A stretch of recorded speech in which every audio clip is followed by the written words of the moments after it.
On Wednesday, the prosecution delivered its final argument in the 20-month trial.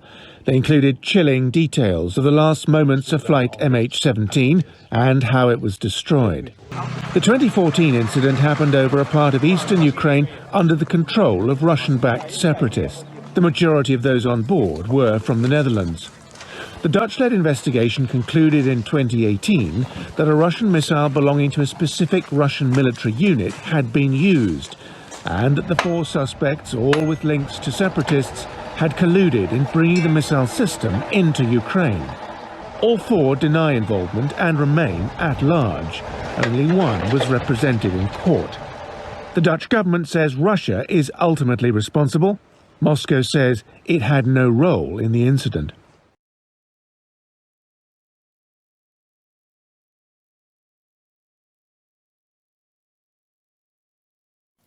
Now to Madagascar, and a government minister there is being hailed as a hero and an example to follow after surviving a helicopter crash at sea. Serge Gel swam for some 12 hours before he was rescued.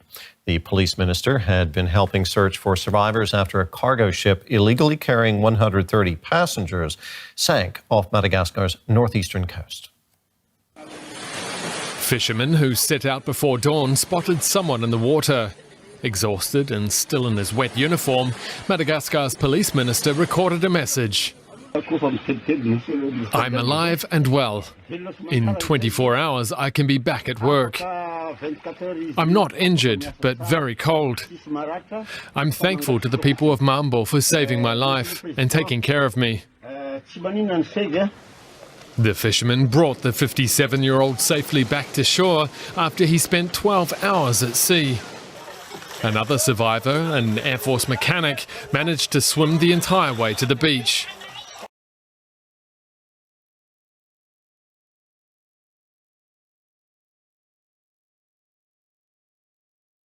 Nigeria on Wednesday destroyed over 1 million expired doses of AstraZeneca COVID-19 vaccines. The expired doses were destroyed at a landfill in Nigeria's capital Abuja a week after the nation said it will no longer accept donated COVID-19 vaccines with short shelf lives. On Tuesday, the country recorded 2,123 new COVID-19 infections, the highest daily tally since January this year and the second highest since the pandemic.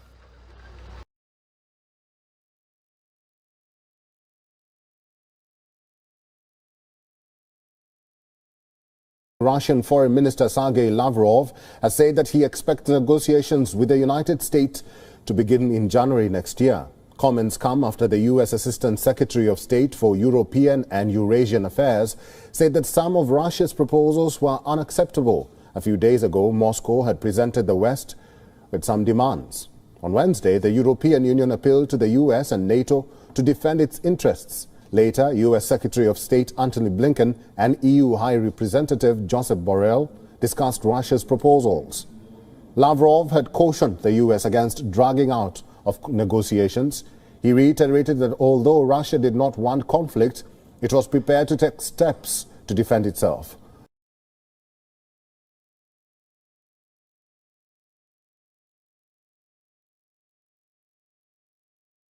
A famous statue commemorating the lives lost during China's Tiananmen Square crackdown has been removed from Hong Kong University. Late on Wednesday night, security guards placed yellow barricades around the 26-foot-high copper sculpture called the Pillar of Shame. The artwork is one of the few remaining public memorials in the former British colony to remember the bloody crackdown in 1989. It features anguished human torsos to represent the pro-democracy protesters killed by the Chinese authorities. The Tiananmen incident remains a taboo subject in mainland China, where it cannot be publicly commemorated. Several months ago, the university sent a legal letter to the custodians of the statue, asking for its removal. In a statement, HKU said that no party had ever obtained approval to display the statue on its campus.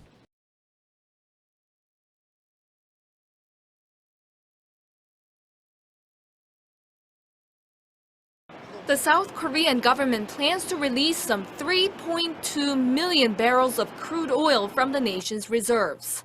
The move is in a bid to help bring down soaring fuel prices and stabilize inflation.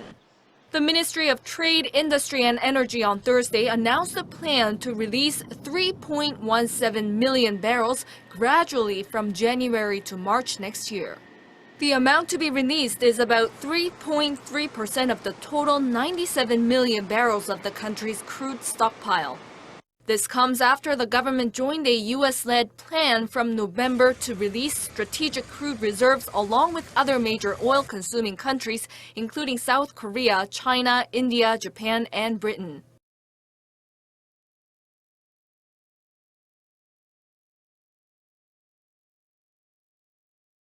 The European Commission is dragging the Polish government to the European Court of Justice in Luxembourg, using all the judicial tools at its disposal, as it threatened 2 months ago. It says that the actions and decisions by the Polish Constitutional Tribunal are contrary to EU law. So it's an infringement procedure, saying that these decisions taken in July and in October are contrary to the European treaties. First saying that it's contrary to one basic principle, which says that every citizen has a right to judicial protection in the EU. That's in the treaties, and that's contrary to what the Polish Constitutional Tribunal does.